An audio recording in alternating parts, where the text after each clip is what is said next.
rahimahullahu ta'ala wa adama naf'ana bi'ulumi fid darain thumma qala Allahumma hidayatan lis-shawab ya rabbal alamin.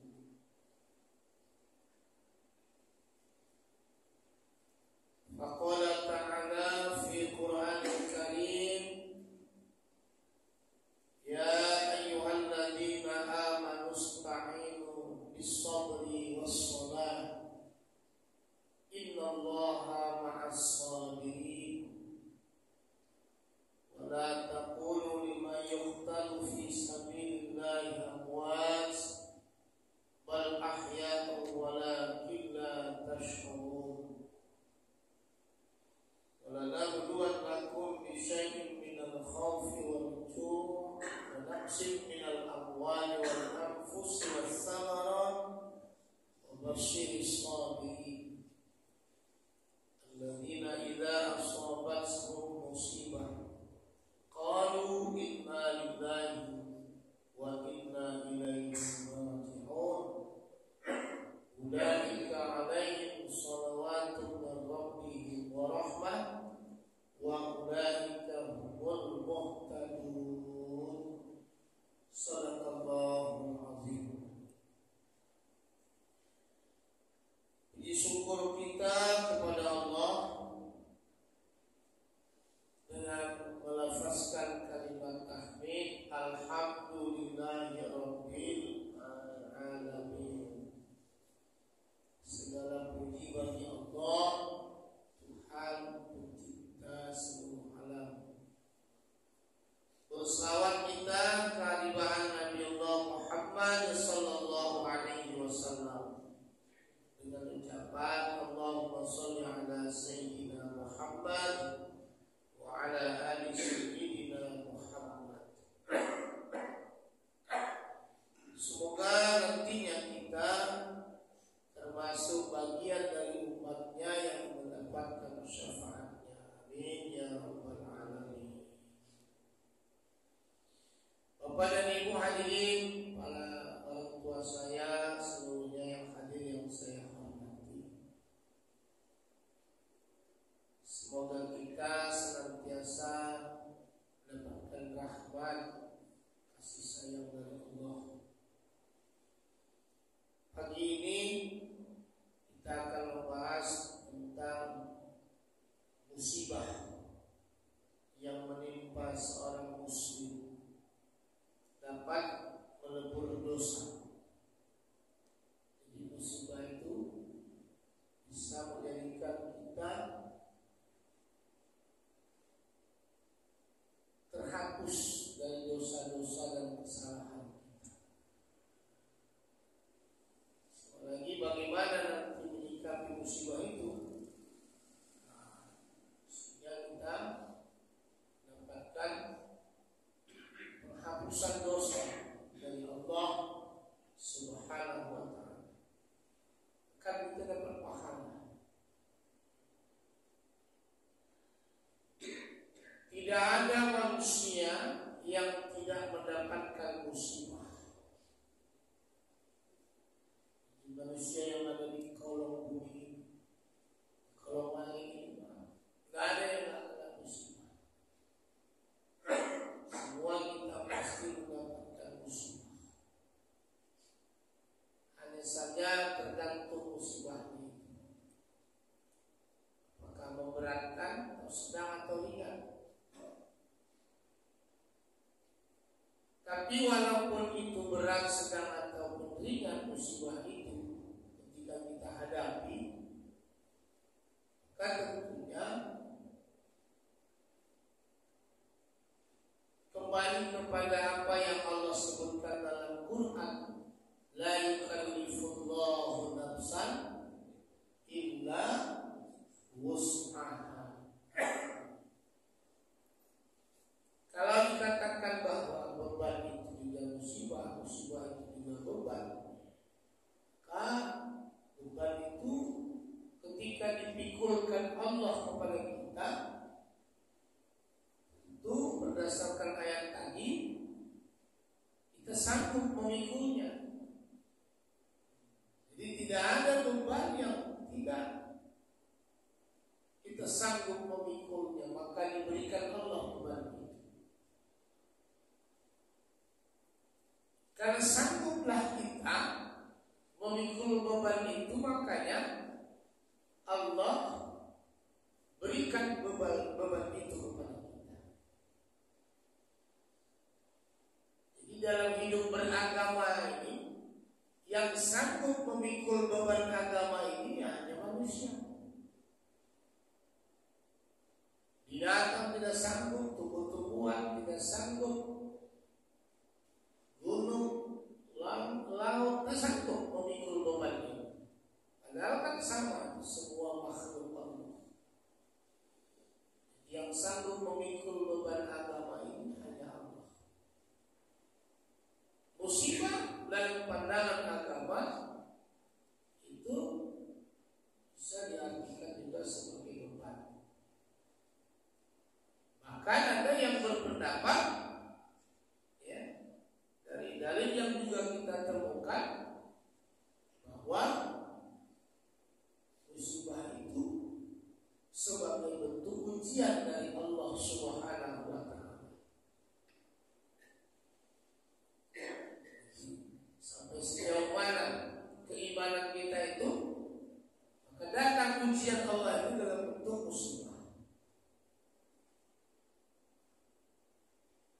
Menguji keimanan kita sampai sejauh mana kekuatan iman kita.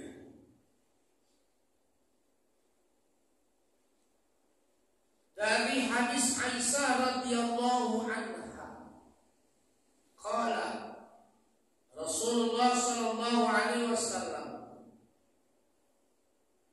bersabda, "Ma min musibatin tusibul muslima illa kafarallahu biha anhu hatta asyaukatu yushaquha." Tidak ada satu musibah pun yang menimpa seorang muslim kecuali Allah Subhanahu wa Ta'ala menghapus dengan dosa-dosanya. Illa kafarallahu biha anhu, menghapus dosa-dosa kita. Berarti musibah ini dapat menjadikan dosa-dosa kita dihapus Allah.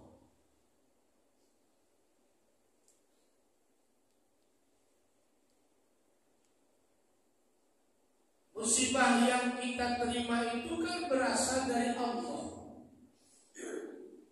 Karena segala sesuatu itu secara hakikat datangnya dari Allah. Maka ada hadis qudsi, Allah berfirman, siapa yang tidak ridho dalam menerima ketentuanku, ketetapan yang sudah kutakdirkan, kata Allah, diusir Allah di muka bumi ini. Silakan mencari bumi selain bumi. Jangan pernah hidup di bumi, kata. Sampai seperti itu Allah menyebutkan dalam salah satu hadis qudsi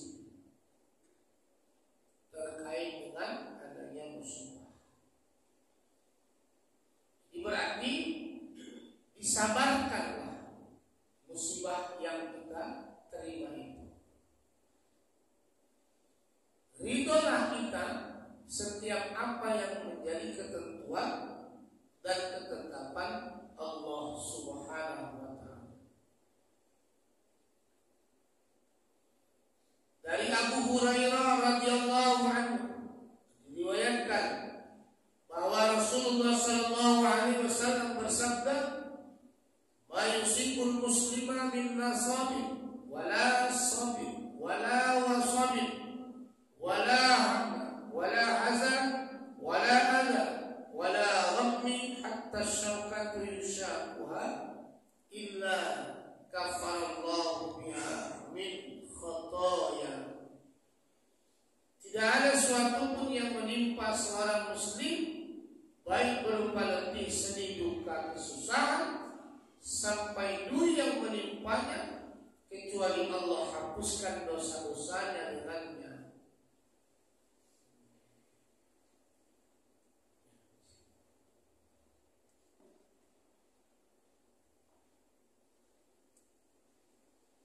Letih dalam beramal, letih dalam bekerja, sedih, duka, kesusahan, itu ditimpakan Allah. Pada intinya adalah sebagai upaya Allah menghapus dosa-dosa kita. Dan ini terkait dengan ayat yang tadi kita baca di surah Al-Baqarah.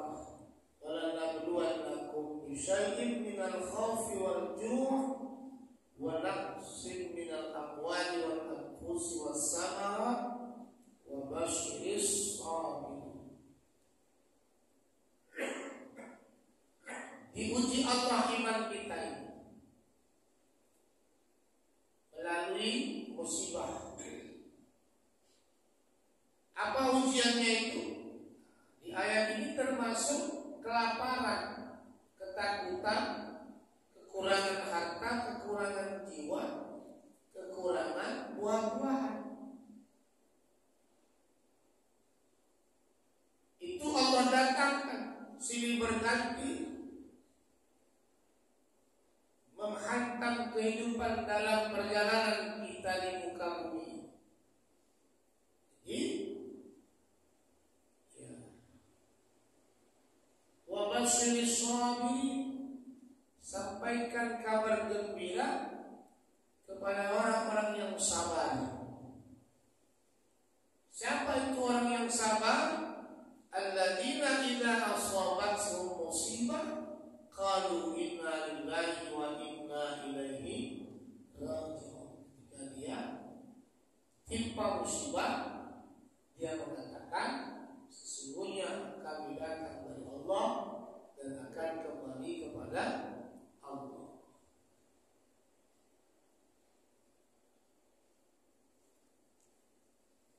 Jadi begini nih Pak, Bu, ada orang kena musibah itu dia nggak ridho, dia nggak ikhlas, dia nggak terima,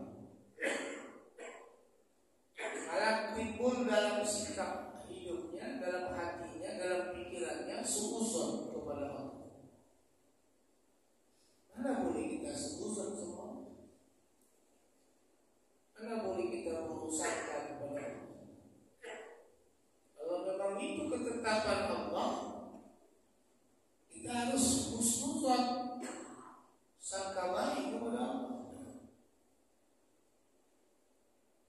Bahwa itu karena sayangnya Allah. Ain sangka baiknya. Sayang kita kepada misalnya orang tua kita, keluarga kita, dengan datangnya musibah itu, tapi ternyata Allah lebih sayang.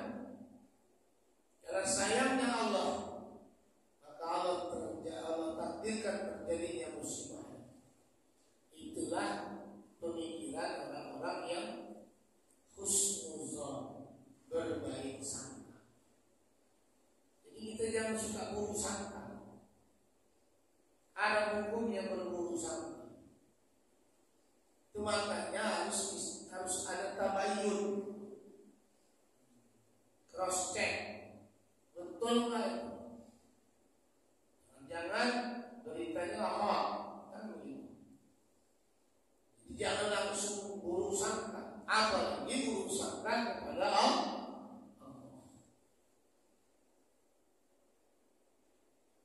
Gak ada manfaatnya berburuk sangka kepada manusia, apalagi kepada Allah.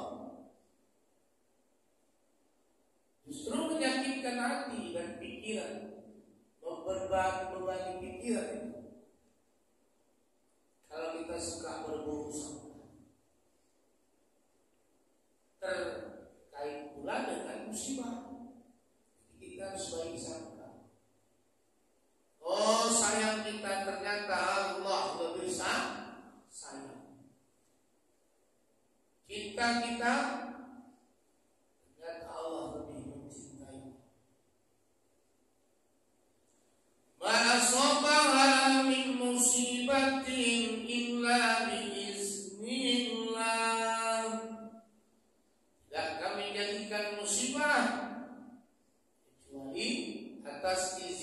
Allah.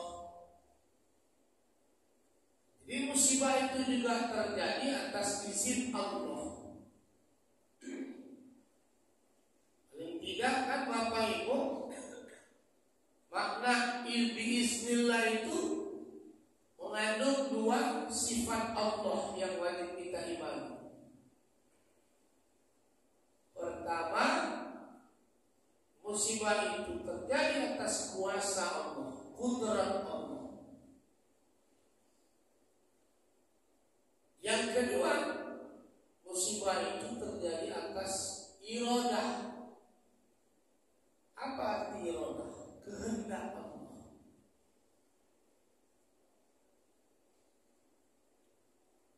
Ada kalimat yang sering kita temukan dalam Quran sebagai kata kunci penutup dari satu ayat yang bunyinya Innallaha ala kulli syai'in qadir. Sesungguhnya Allah kuasa atas segala sesuatu. Apa yang tak bisa dibuat Allah, apa yang tak bisa dikerjakan Allah, apa yang tak bisa Allah ciptakan, semua Allah bisa menciptakan. Hidup mati itu ya kuasa Allah kepada makhluknya. Karena Allah itu kan zat yang maha pencipta, khaliq, tidak makhluk.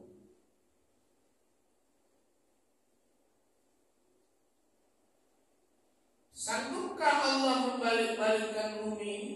Ya pasti sanggup. Dan itu nanti Allah akan lakukan ketika terjadinya peristiwa kiamat itu.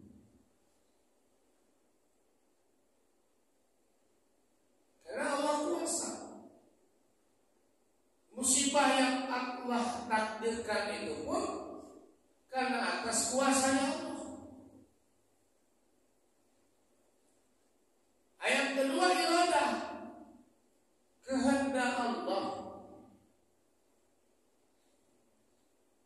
Kehendak Allah di atas segala-galanya.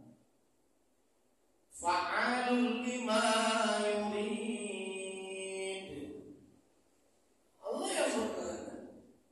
Tidak ada manusia yang bisa menolak apa yang menjadi kehendak Allah. Apalagi kadang-kadang Pak, kita nggak tahu kalau Allah berkehendak ingin mentakdirkan kematian atas kita, kapan kita mati? Nggak tahu kita. Itu rahasianya Allah. Jadi musibah itu terjadi atas izinnya Allah.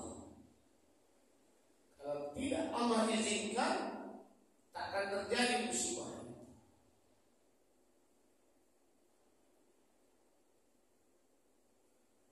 Ini yang kadang-kadang tak diterima oleh seseorang yang ketika dia mendapatkan musibah dari Allah Subhanahu wa ta'ala, lagi-lagi datang buruk sangkanya kepada Allah. Dia tidak bisa. Orang itu sudah kehendak Allah, ketetapan dan ketentuan Allah. Dari Abdullah radhiyallahu anhu berkata, "Dakhaltu ala Rasulullah." Saya masuk pada Rasulullah sallallahu alaihi wasallam. Wa huwa yu'aku faqul. Beliau dalam keadaan sakit keras. Ya Rasulullah, saya tanya, "Ya Rasulullah, innaka tu'aku wa'kan syadidan." Engkau menderita sakit ya Rasulullah. Qala, Rasulullah menjawab, ajal inni u'aku kama yu'aku rajulan minkum. Iya, rasa sakit yang saya alami seperti rasa sakit yang menimpa dua orang di antara kalian. Zalika li'anna laka ajrain. Qala ajal zalika kadzalik.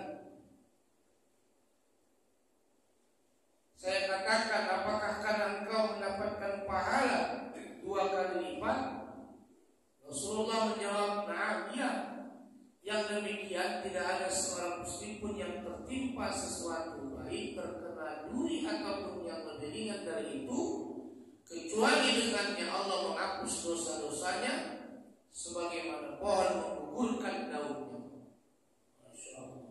Ila kafarallahu biha sayyiati kama tahuttus syajaratu waraqah. Ini yang luar biasa ini, Pak. Ketika kita sabar dalam menerima musibah, kemudian Allah berikan pahala, dosa-dosa kita itu berguguran seperti gugurnya daun-daun yang dari pohon. Jadi kalau di barat itu, di Eropa itu Pak ya, kalau musim semi dia, musim gugur apa musim semi? Musim gugur ya, itu daun-daun itu guguran itu dari ranting-ranting, dari dahan-dahan. Sehingga kadang-kadang kita lihat muncul pohon dari daun, bukan daun. Inilah yang kita minta sebelum mati. Allah sudah hapuskan dosa-dosa kita. Jadi artinya kita kalau mati jangan bawa beban. Kalau bisa beban itu dibuang jauh-jauh, tapi bawalah bekal. Nah, itu. Karena kalau bawa beban berat-beratin, namanya beban. Maaf, coba tengok ada orang gila bawa gondolan. Apa isinya itu, Pak? Gondolan orang gila itu yang dipikulnya kemana-mana, seret-seretnya. Apa itu yang dibawa itu? Sampah, pakaian, yang bapak yang udah kumal, gondol-gondol kemana-mana. Nah, kira-kira masih begitulah Pak beban. Aku lengkapi awak bawa ini. Sementara kata Rasul, mati itu adalah perjalanan yang jauh dan sangat panjang.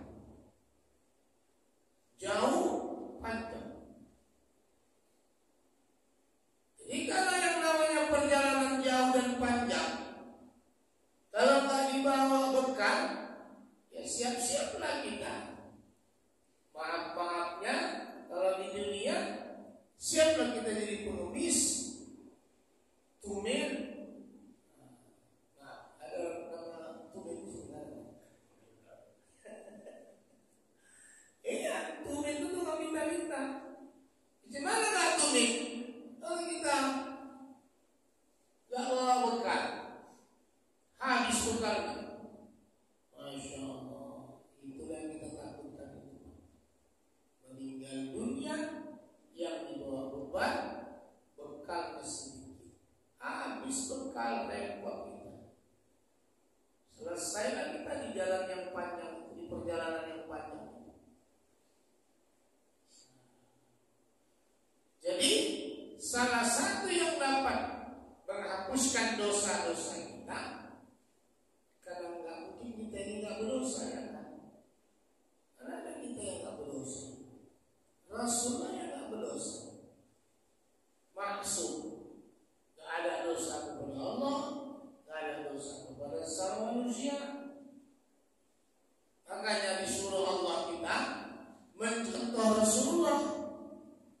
Laqad kana lakum fi Rasulillahi uswatun hasanah. Sungguh pada diri Rasul itu ada suri teladan yang baik. Kita disuruh contoh. Kenapa Rasulullah nggak punya dosa? Ya orang yang menzaliminya itu sebelum minta maaf udah dimaafkannya. Dan orang yang menzaliminya itu nggak pernah dia balas untuk menzalimi lagi. Makanya dia plong, nggak ada dosa sama manusia. Diludahi orang dia diam, senyum. Malah yang meludahi sakit didengung, iya kan? Akhirnya sadar, takjub melihat adab akhlak Rasulullah. Akhirnya dia masuk Islam. Nah, coba kalau kita diludahi orang, seorang gini-gini, apa gak balas? 4,5 kali balas. Ya kan? Makanya kita ini kadang-kadang beramal itu susah, nggak nampak lezatnya, nggak terasa lezatnya. Ya karena masih ada sakit hati, karena masih ada penyakit dendam, karena ada penyakit iri, dengki, riya, ujub, nauzubillah min dzalik. Itu dalam kajian tasawuf penghambat, pengalam. Kenapa kok beribadah itu nggak nampak, nggak terasa lezatnya? Faktornya banyak. Nah, di antaranya itu kan penyakit hati, menghambat dia. Kalau dengan bahasa lain ada guru kita bilang, di badan kita ini, di tubuh kita ini atau di dalam tubuh kita ini ada tempat setan nongkrong yang kita buatkan tempatnya sendiri. Kan bagian itu. Tempat setan itu kita buatkan, sehingga enaklah dia itu nempel, orang dibuatkan pula tempatnya. Apalah itu tempat tengkrengan setan di dalam diri kita itu tadi sifat-sifat dengki tadi. Nyangkut di situ. Sifat iri nyangkut setan di situ.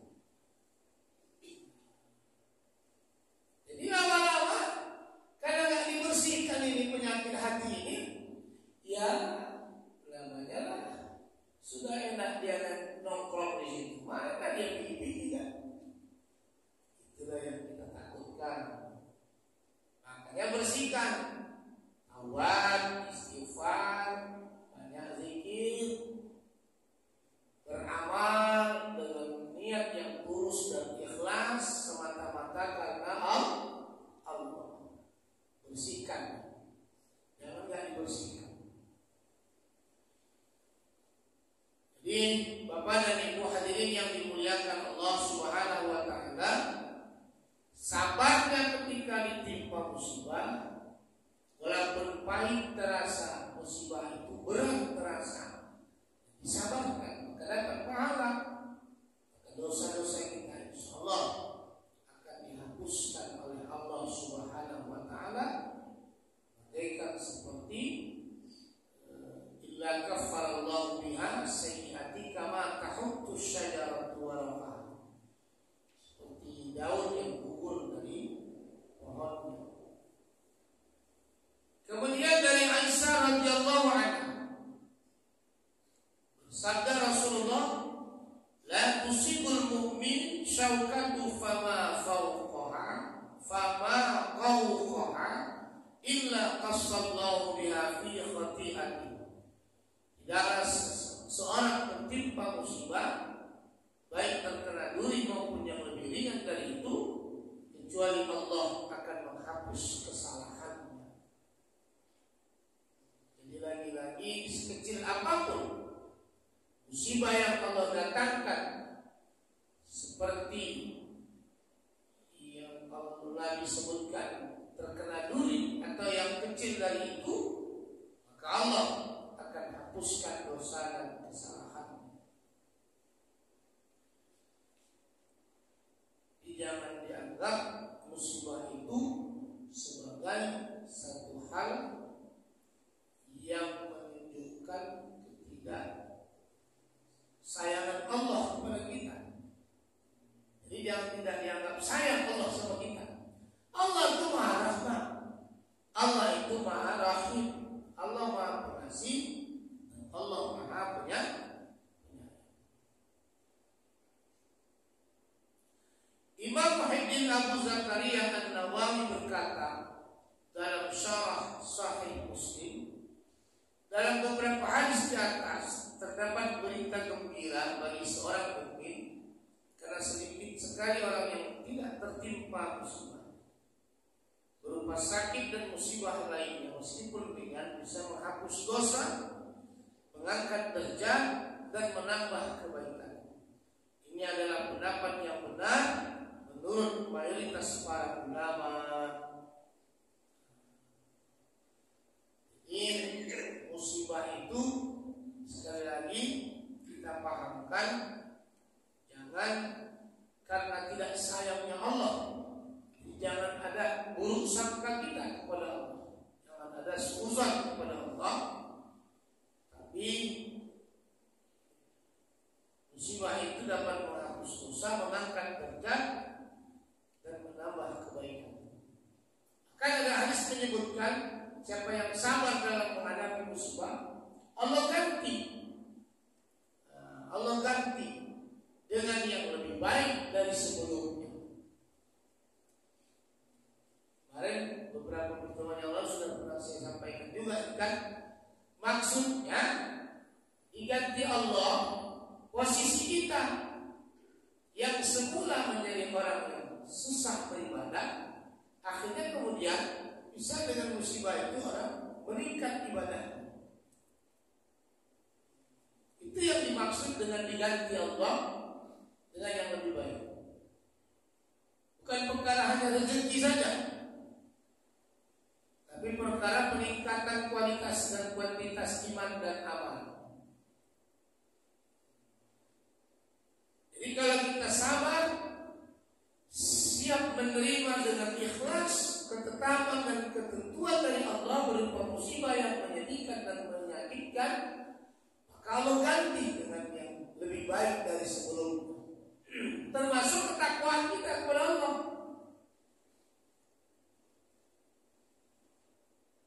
Jadi kan ada dua itu yang datang dari Allah. Ada bala musibah, ada nikmat.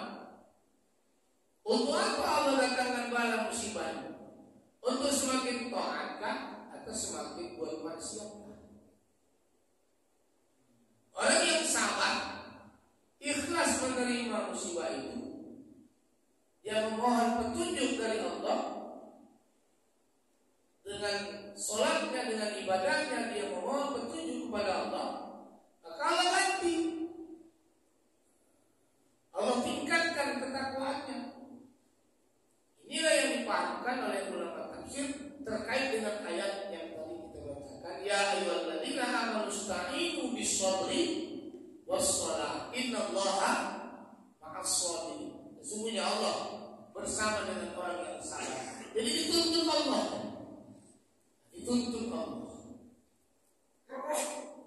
dijaga dan dipelihara oleh Allah, dibimbing terus oleh Allah kepada jalan yang benar. Makanya jangan ada suuzon dalam diri walaupun tak terucap. Ini nanti bisa merusak,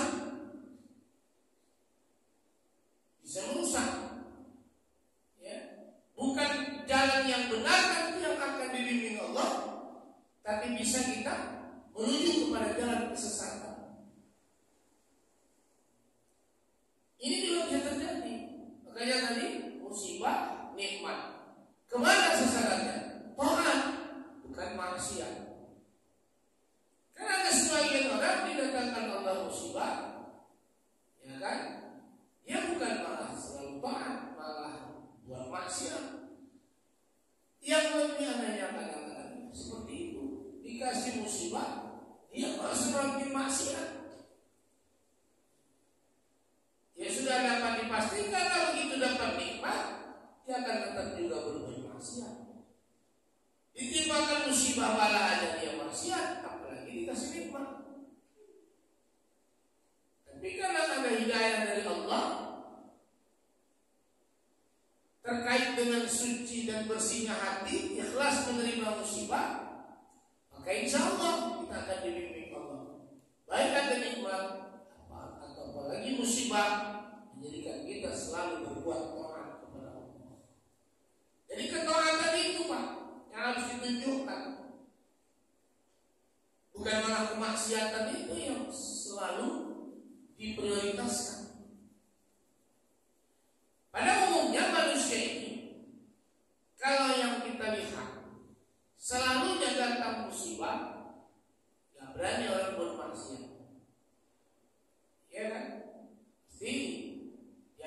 diri kepada Allah. Ada kesadaran pada dirinya, keinsapan. Tapi ini kadang-kadang nggak berkekalan dia, berubah-ubah.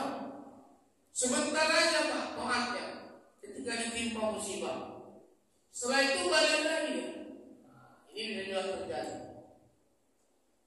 Sebentar aja dekatnya dengan Allah. Setelah berselang waktu timbul lagi kemaksiatan itu. Ini bisa juga terjadi pada kehidupan manusia.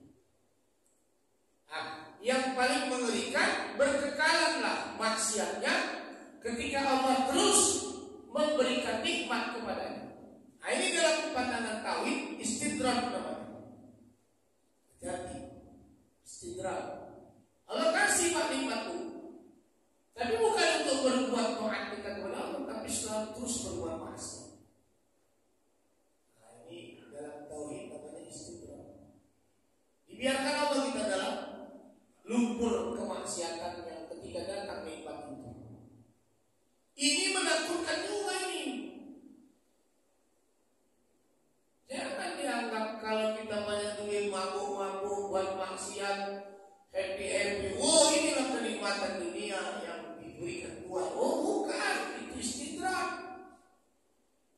Bukan kebaikan itu. Allah tutup mata kita, Allah lupakan kesadaran kita, sehingga kita jauh dari Allah Subhanahu wa taala ketika Allah berikan kita nikmat. Ini ya seperti Allah berikan kekuasaan kepada Firaun. Akhirnya dia lupa kan Pak? Firaun kan lupa kan hakikat diri, nggak ngaji diri dia, nggak mengkaji dirinya siapa. Karena terus dikasih Allah. Jadi dalam tafsir menyebutkan Firaun itu memang ilmunya di atas rata-rata manusia. Kalau di Indonesia ini mungkin Profesor Habibie kan, ya kan, kecerdasannya di atas rata-rata. Jarang orang seperti itu kecerdasannya. Tapi syukurnya pula tak menjadi Firaun kan. Hati-hati juga nih yang kepingin mau jadi presiden, wakil presidennya. Dikasih terus nikmat sama Allah. Dikasih, tapi nanti awas bersalah dalam menerima nikmat Allah itu. Ujung-ujungnya nanti lupa diri. Nah, itu yang istidraj. Wah, akulah sehat terus, mana ada sakit, rezekiku banyak, aku bisa suka-suka hati, mau zina, mau judi, mau merampok segala macam. Oh, bangga dia, lupa diri. Nah, itu keluarganya Firaun itu. Iya, lupa diri. Ya, bayangkanlah Firaun hilang kesadaran manusianya, hilang kesadaran normalnya sebagai manusia.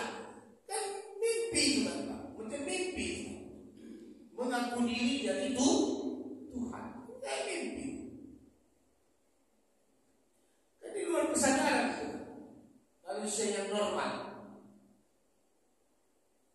Itulah Firaun. Sama lah, sama si Korun. Itu kawan akrabnya juga itu kan.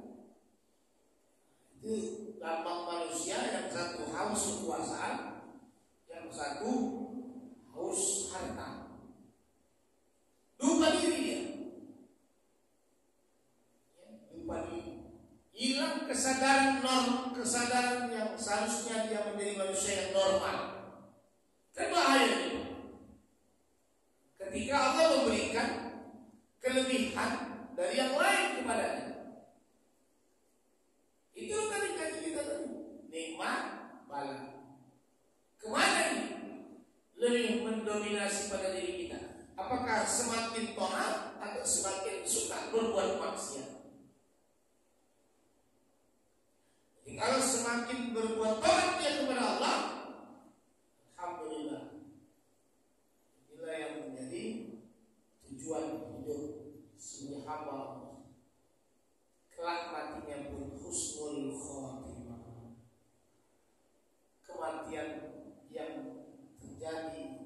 sebelumnya ada sakaratul maut baginya, dimudahkan Allah sakaratul maut. Jadi semua akan mati dan akan mengalami proses sakaratul maut.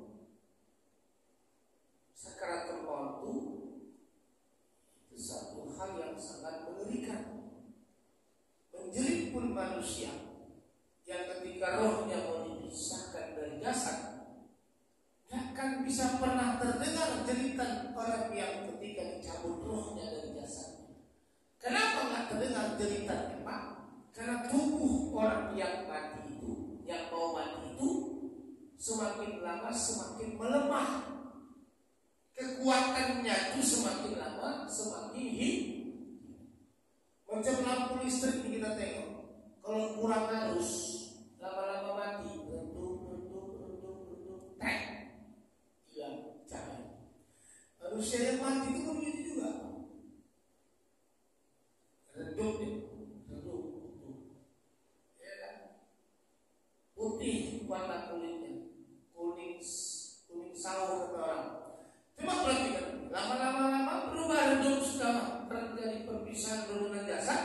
Warna kulit manusia itu mirip seperti tanah liat. Coba tanah liat, dibilang kuning nggak kuning, dibilang coklat nggak coklat, dibilang putih nggak putih. Tanah liat tuh, nggak berarti. Beripi itu kan nanti kita kembali redup, lama-lama hilang, berpisah, digoyang-goyang, tak bisa lagi, pijit berat lagi kan. Itulah proses. Berbeda kita yang masih kuat tubuh ini, begitu tersandung ujung jari kaki kita di pintu, aduh kata mulut kita. Kenapa masih bisa ngomong aduh? Karena tubuh kita masih kuat, masih kuat. Refleksnya itu antara kaki yang tersandung dengan mulut yang mengucapkan aduh cepat, karena badan kita masih kuat. Orang yang mati ketika terjadi sakaratul maut itu menjeritnya cuma, tapi lama-lama jeritanya nggak terdengar lagi karena tubuh semakin lama semakin lemah, tenaga nggak ada. Begitulah terjadi sakaratul maut. Sampai-sampai Nabi pernah bilang sakit-sakitnya sakaratul maut itu ketika mau menghabisi, ya kan? Ketika mau menghabisi roh dari jasad, sakitnya itu lebih sakit dari ditusuk dengan pedang sebanyak 300 kali tusukan. Wah, itu sakit. Cuma kalau belum jelas aja ini, ya kan, enteng aja waktu. Dan yang kedua, kita nggak bisa pula menghubungi orang yang sudah meninggal. Kalau bisa dihubungi di tanah, macam mana sakit. Tapi nggak bisa lagi. Dia nggak bisa ngomong, dan nggak bisa ngasih informasi. Hanya isyarat tubuh aja. Ya udah, tubuhnya makin lama makin lemah. Ya kan, rohnya berpisah dari jasad. Itulah makanya orang tasawuf berpaham nikmat itu yang paling tinggi yang ingin kita raih. Salah satunya selain nikmat sehat, nikmat dikasih Allah keturunan yang soleh dan soleha, nikmat yang sangat kita inginkan itu mati dalam keadaan husnul khotimah. Termasuklah ya, mudahnya proses sakaratul maut ketika nanti terjadi pada diri.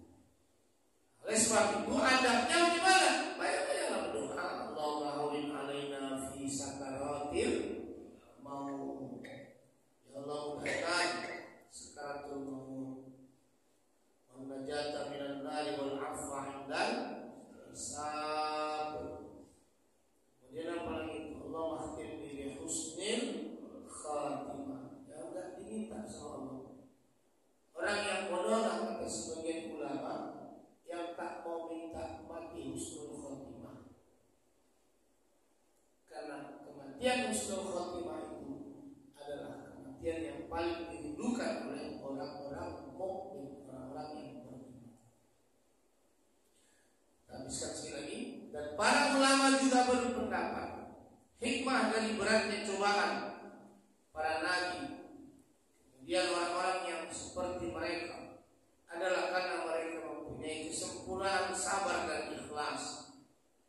Jadi ketika ada hadis tadi menyebutkan bahwa nabi pun diuji Allah kan, memang berat. Makanya sampai ada istilah ulul azmi, nabi yang paling berat cobaannya. Kenapa? Karena mereka memiliki kesempurnaan iman yang ikhlas, sabar, dan mereka mengetahui bahwa semua itu adalah nikmat dari Allah Subhanahu wa taala agar disempurnakan kebaikan dan dilipat gandakan pahala atas mereka. Ketika ditimpakan Allah musibah, kemudian tantangan dalam menjalani hidup bagi para nabi itu untuk supaya meningkatkan kesempurnaan keimanan para nabi dan rasul-rasulullah. Bahkan Allah lipat gandakan ya pahala bagi mereka. Masya Allah. Jadi kalau kita pulpa mendapatkan ujian, ya kalau kita sabar, kita ikhlas, ya kan, kita tidak berbuat macam-macam, insya Allah akan dilipat gandakanlah Allah pahala kita dari ketika kita menjalankan amal ibadah kepada Allah. Jadi jangan membuat kita malas. Bahkan ada ibu-ibu ketika suaminya meninggal terus sedihnya nggak hilang, sampai-sampai ngomongnya pun kadang-kadang ngawur. Aku Ustaz semenjak suamiku meninggal kayaknya jalan nggak cecah kakiku Ustaz. Kalau nggak cecah pun gimana lah. Ya kan? Nah, itu kan aneh.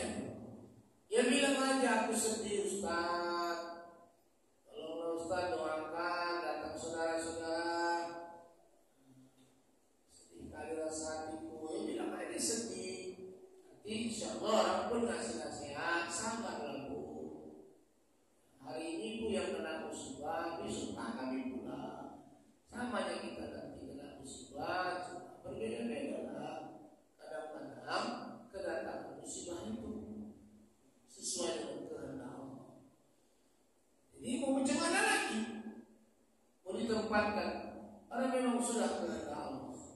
Memang begitulah pasangan yang akan kita jalani. Ada pasangan yaitu kan hidup, ada pasangannya mati, ada sehat, pasangannya sakit dan seterusnya.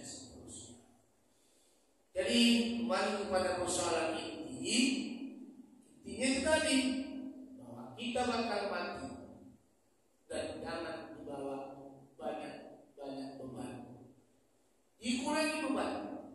Ya kan, dengan cara apa? Ya taubat, banyak beristighfar, minta ampun kepada Allah. Kemudian siapkanlah bekal.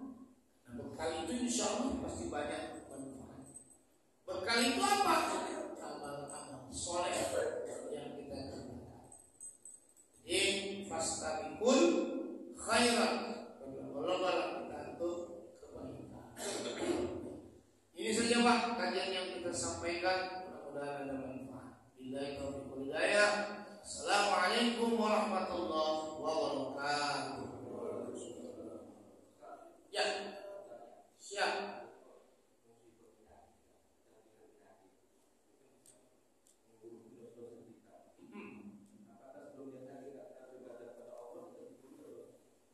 Apakah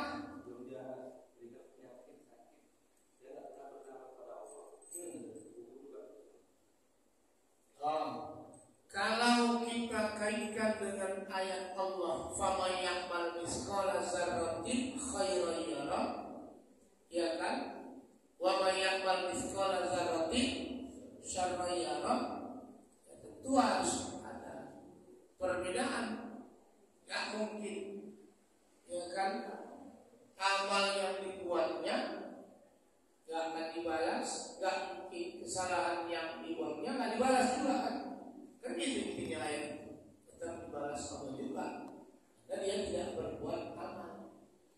Jadi kalaupun gugur dosanya, seandainya dia tidak beramal, maka tak ada juga lah bekal dan pahalanya. Digugurkan dosanya, tapi kan dia tak beramal kan?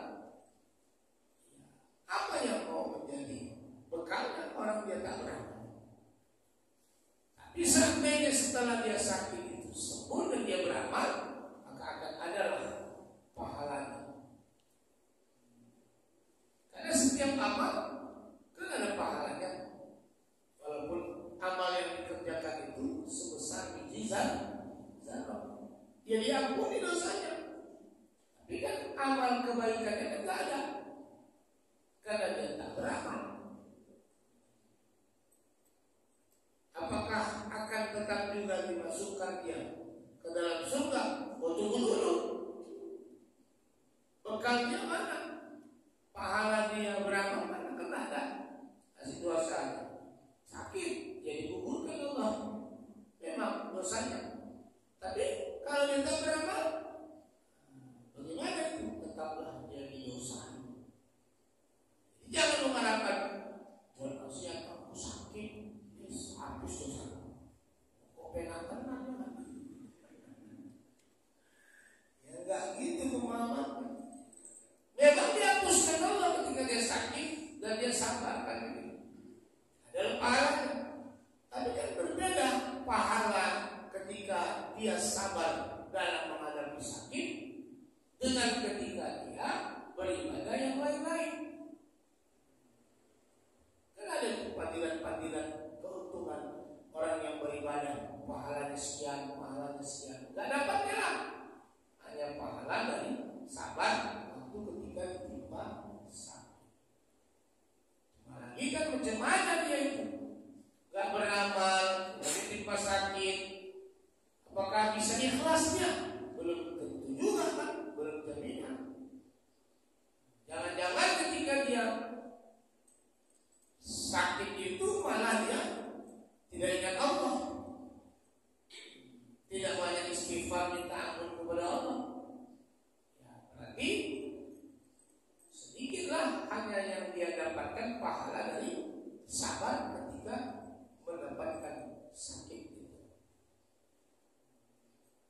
Jadi makanya orang yang sabar, ikhlas ketika sakit akan diberi Allah pahala. Itu kan tidak seperti mudahnya kita menyebutkan sabar saja kan dapat pahala. Bagaimana hati kita? Selalu ingat kepada Allah waktu sakit. Seperti kisah Nabi Ayub. Bagaimana Nabi Ayub? Ketika mau didatangi bulan-bulan itu tubuhnya, ada satu tubuh, ada satu organ tubuh Nabi Ayub yang tak bisa disentuh. Apa itu? Hati. Ternyata hatinya selalu ingat kepada Allah. Yang tadi maksiat, sakit, sabar,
masih. Ayo contoh tak baik ketika menerima sakit. Tapi kan macam kisah Nabi Ayub tadi, hatinya itu nggak bisa diketahui apa terus bergerak. Jadi menurut ulama apa yang menjadikan hati Nabi Ayub itu bergerak? Dia zikir kepada Allah. Karena mulutnya nggak bisa lagi ngomong lagi, karena orang udah sakit semua. Nah, jadi itu yang dimaksud, termasuk salah satu orang yang sabar dapat pahala ketika ditimpakan musibah, sakit. Saya tanya, sering kita dengar orang sakit, sholatnya cuma waktu sakit, hanya tinggal kan? Banyak yang bodoh. Ada yang datang waktu kita jenguk, dia sakit, dia nanya, Ustaz, aku gimana nih sedang sakit? Sholat itu gimana Ustaz? Wudhu pun gimana? Dia paten kan?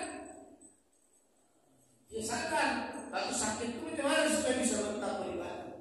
Saya bilang, ya kalau bisa diwudhui, diambilkan air wudhunya, taruhkan di handuk, ya kan? Taruhkan handuk, udah di situ berwudhu. Atau kalau bisa kena air, tayamum, sholat semacam mana bisanya, nggak bisa berdiri kan dulu, nggak bisa dulu kan berbalik kan. Alhamdulillah kan berarti ada orang sakit masih teringat macam mana sholat. Kita yang nggak tahu nih mana sakit kali, bisa nggak ingat sholat? Jangan nggak ingat sholat.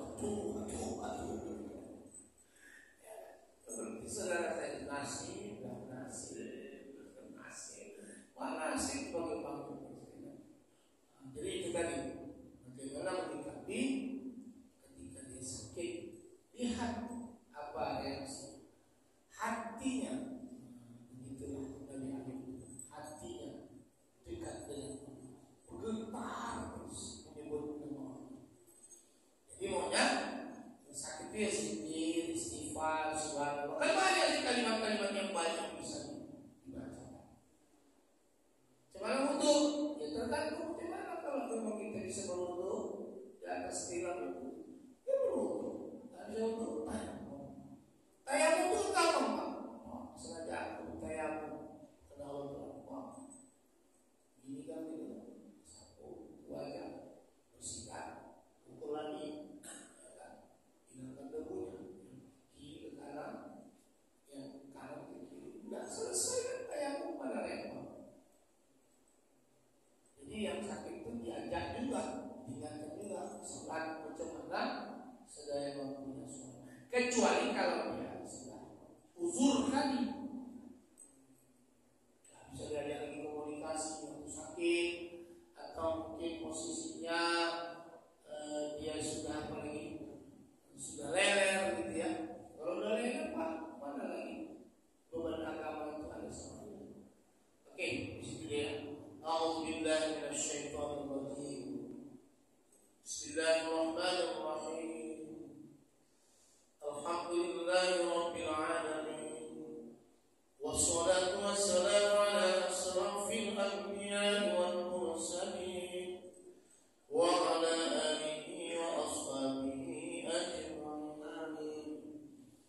Allahumma shalli ala sayyidina Muhammad wa ala ali sayyidina Muhammad. Allahumma arina al-haqqa haqqan warzuqna ittiba'ah wa arina al-batila batila warzuqna ijtinabah. Allahumma arzuqna ilma warzuqna fahma.